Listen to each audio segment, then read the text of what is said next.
Well, now, it can't be long before there'll be another general election. Our 5 years are up in May 1960.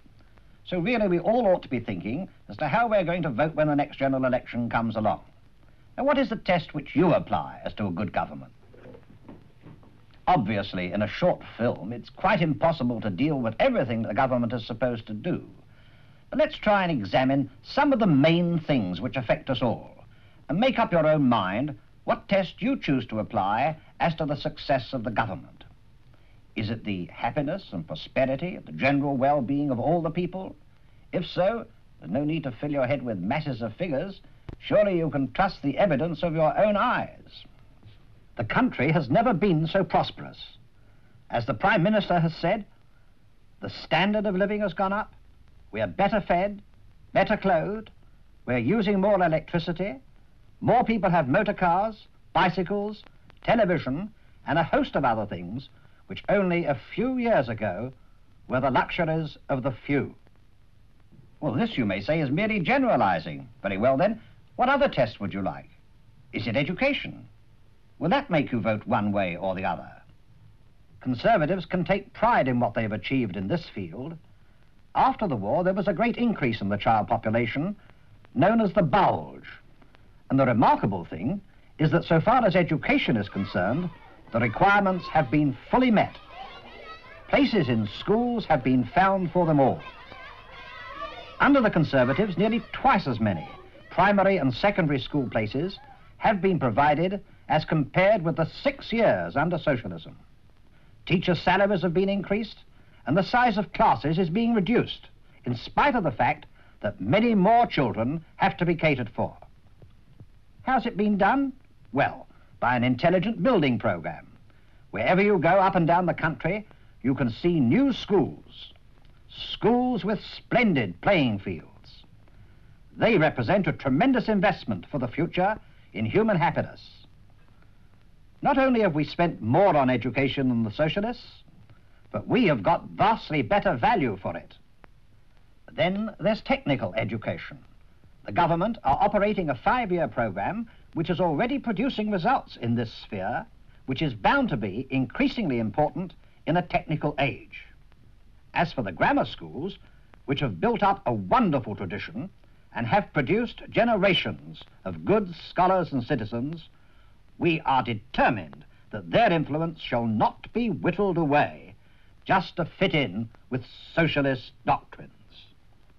The value of the vast comprehensive school has yet to be proved, and in the meanwhile, there is no sense whatever in scrapping our grammar schools, which we all know to be good. Well, so much for education, and as you've been able to see for yourselves, we've done an absolutely first-class job. But maybe your interests lie in another direction. Is it agriculture? Recently, I had a look around the countryside with Anthony Hurd, who's the Member of Parliament for an agricultural constituency, and we saw some fine examples of British farms. The ground was fully worked and showed the effects of good fertilization. A great job of modernization has been done in recent years, and it really was a joy to find the country in such good heart. High standards of dairying everywhere. And the livestock never better looking nor so well cared for. I couldn't help remarking on this. Yes, it's right. Our farms have never looked better than they have the last year or two. We've got some jolly good chaps on the job, and when they get the opportunity to press ahead with production, they do it. Of course, there was a time, 1953, when it looked as if we might be running into trouble with world food surpluses, more dumping and all that. But the government were as good as their word. And you'll remember the 1957 Agriculture Act, when we continued the price guarantees. And I think that that had pretty general approval, regardless of party, right through the country. That's absolutely true. Strange as it may seem, we managed to get the best of both worlds. Farmers' prices have been pretty well maintained, farm wages are higher, and the general public are getting the benefit of lower world food prices. Of course, there's a gap to be bridged, and that's done by Parliament when we vote the subsidies each year. It's a stiffish bill, for the taxpayers to meet. But I hope you'll agree, after the little you've seen today, that the country does get good value for money. But the farmer also wants security of tenure on his farm, doesn't he? Oh, yes. And every reasonably good farmer has got security of tenure, and without a string of committee controls. We saw to that in the 1958 Act. So you can see it really is a most heartening report that we can give on agriculture. And did you know that net output is up roughly 2/3 more than it was before the war? And world prices have been falling at the same time. So here again in agriculture, we've got a most wonderful success story to tell. Well, now let us look at housing. Perhaps your vote will be given in support of the Conservative Party because of its housing record. Every year since 1953, the number of houses built has exceeded 300,000. The Socialists said it couldn't be done. They themselves never reached anything like it, never would, and they never could. We Conservatives believe in house ownership, and houses for sale have been built at the rate of 3 to every 1 completed under socialism. And as for council houses, we've built 3 for every 2 of theirs. When it comes to slum clearance, the Socialists did absolutely nothing about it at all. Yet the Conservatives, in the space of 3 years, closed or demolished 105,000 slum houses and rehoused 1/3 of a million people who had been living in them. There can be no argument whatever about the success of the Conservative government in dealing with housing. They've succeeded where the Socialists failed. And they also had the courage to tackle the problem of rent restriction. What on earth is the use of going on building new houses and letting the old houses fall down for want of repair? Therefore, the government have taken steps to make it possible for people with large families to move into under-occupied houses, and to make it possible also for the older people to move into accommodation more suited to their needs. You yourself may have elderly parents, or certainly you know some old people. Do you test the government by the way in which it has looked after the aged people of this country? If so, you can be well proud of the work which the government has done to help all pensioners in this country. I don't want to go back to housing, but a most important feature of the government's work in this direction has been the provision of homes for old people. These have become a regular feature of the council schemes approved by the Ministry of Housing, thanks to the Conservative government, which has given them a high priority and retained a special subsidy for them. These smaller dwellings with lower rents have enabled many old people to find accommodation better suited to their age and to their needs. Let's talk about pensions and meet an old age pensioner. Do you mind if I join you for a little while? Not at all. Sit down. Make yourself at home, lad. Care for a cigarette? No, thank you very much. You're very kind, sir. Tell me, what sort of a pension are you getting today? Well, me and the missus, we get £4 a week between us. £4 a week? That's a bit of a rise, isn't it? It is indeed. Do you know, when we first drew the old age pension, we were getting 42 shillings a week between us.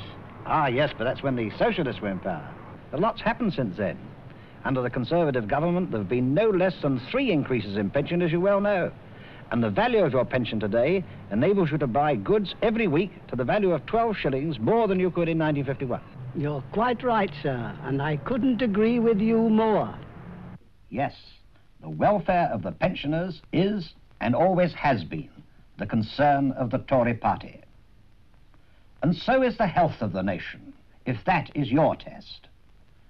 A new hospital building programme is underway, and in England and Wales, 6,000 new beds and an additional 1,000 in Scotland will be provided as the result of the work which we are doing in rebuilding and extending the existing hospitals of this country.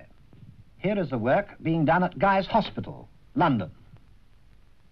There will be new hospitals too, like this one in Dumbartonshire, opened in September 1955.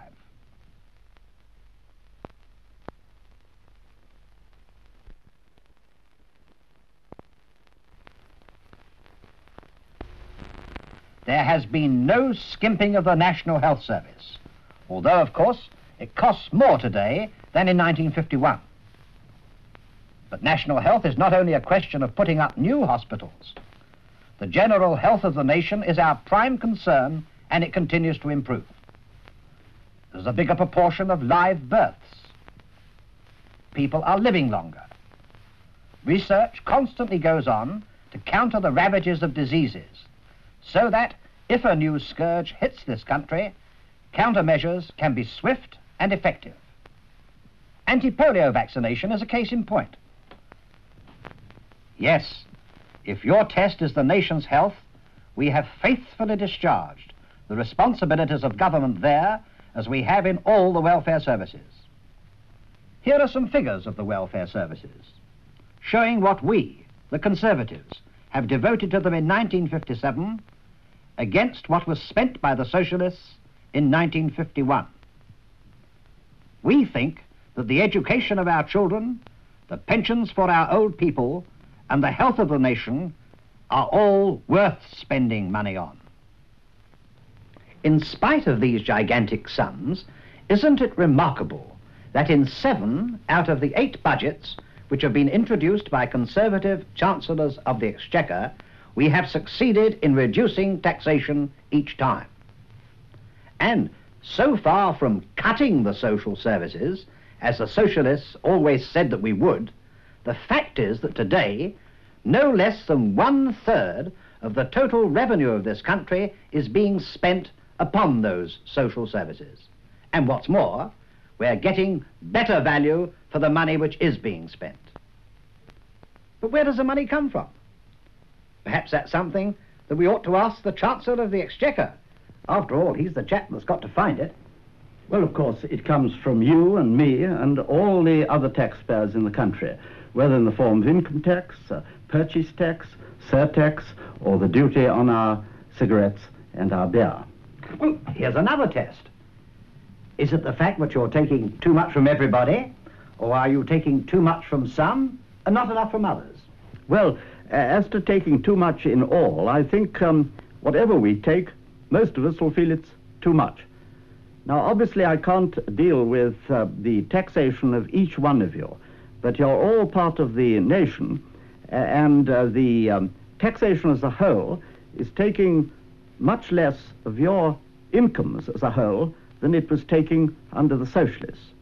Instead of the 31% that they took, we've reduced the amount to under 27%. Now, many of you may be benefiting from the increased earned income allowances. Certainly a tremendous number of people are. And then we must remember that millions of people, including many elderly people living on small incomes, have been exempted from income tax altogether.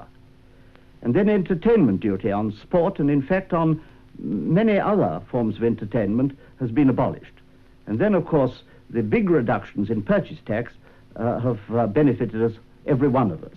And all in all, if the levels of taxation that were being paid in the socialist year 1951 were still being paid today, we should all be paying quite 900 millions more in taxation than we are paying.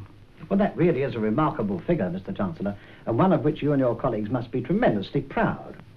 But I wonder whether the general public realise this. I hope they do. Perhaps they give us more credit than we sometimes think. You and I have been talking about tests, and one test that I pay particular attention to is the level of savings. Now, savings have been going steadily up. In 1956, the people of this country saved more than they saved in the whole of the 6 years of the socialist government. And in 1957, they saved more still. And isn't it fine and encouraging that in these better times, people are able to save more to provide for their old age and their families? That means, instead of spending all our income, we are putting some aside, and as you know, that's used to finance new factories, schools, and roads.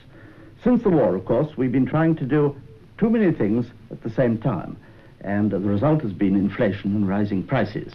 Well, the stern measures which the government took during the critical autumn and winter of 1957 in order to combat inflation were certainly justified by the results. And you know, sir, it's a pretty gruesome thought. What on earth would have happened to all these problems we've been discussing? Taxation, savings, inflation and so on, if ever the socialist assumed the responsibility for dealing with them. I agree, but I don't think the country is going to put the socialists in that position. I think you're right, sir, and they certainly won't if they only appreciate the wonderful work which has been done by you and by your colleagues. Well, we've covered a lot of ground, but it's still quite impossible in a short film like this to cover every subject under the sun. But what other test would you wish to apply? What about employment? Whether you look at this from the point of view of absence of unemployment, or from the more positive angle of the high and stable level of employment to which the Conservative Party is pledged, our record is remarkably good. Hugh Gateskill, the Socialist leader, said that he would be satisfied if no more than 3 out of every 100 workers were unemployed. Well, we've done much better than that. We've maintained it at around 2%. And what about those who are actually working? The figures of the men and women who are working today have continued to rise under the Conservative government. Government policy has encouraged capital investment in industry, so that new factories have sprung up all over the country. Plant has been modernized and new processes introduced. We've not been afraid to learn from other countries, but we have also gone ahead on our own. The successful invasion of the American market with the smaller British car was, for instance, a tribute to the wisdom of sticking to our own production ideas. In aviation, we really have produced some winners, the Viscount and the Britannia. In fact, all the turbine-powered airliners in the Western world are British. These and numerous other examples of British enterprise have provided the volume of work for British men and women, which in a time of world trade recession has enabled us to maintain the standard of full employment desired by us all. Poor in natural resources as we are, it could not, of course, have been done without imports of raw materials from all over the world, nor without imports of food to help to feed our vast population. So you will see that the balancing of our trade figures, of our goods and services exported with our imports of various kinds, has been a task of literally vital necessity and a serious concern of the government. But it has been achieved, and by the Conservative method of encouraging free enterprise, both in production and in trade. Therefore, if your test is employment, there can be no doubt as to the answer. Here is another success. Those engaged in industry have not only had regular employment under the Tories, but also a bigger share of the fruits of it in a higher standard of living. We've seen to it that wage rates have risen faster than prices. It was the other way round while the socialists were in power. In addition, men and women have more leisure, they've got greater freedom, and they've got holidays with pay. The labours of factory and mill today are relieved by compensations which were dreamed about by our parents and grandparents 30 or 40 years ago, but were then thought unattainable. If your test is vision and imagination, then that is something which the Conservative government has shown in abundance. And I'm not only referring to things like the development of atomic energy for peaceful purposes, upon which a tremendous amount of money and research has been spent with consequent benefit for future generations, but I'm referring to the whole character of Mr. Macmillan's government. Harold Macmillan is a man steeped in knowledge of the past, but fired with a vision of the future. And this attitude is shared by all his colleagues, whether it be their policy of defence, or their attitude towards the problems of an emerging Commonwealth, or their attitude to some of the problems with which I've had the opportunity of dealing in this short film. They are all inspired by that imagination and that drive which is so necessary to grapple with the problems of a changing world. Yes, there will soon be a general election. And how will you vote? What test will you apply? I think that in fairness, in skill and in imagination, this Conservative government has certainly earned your vote of confidence.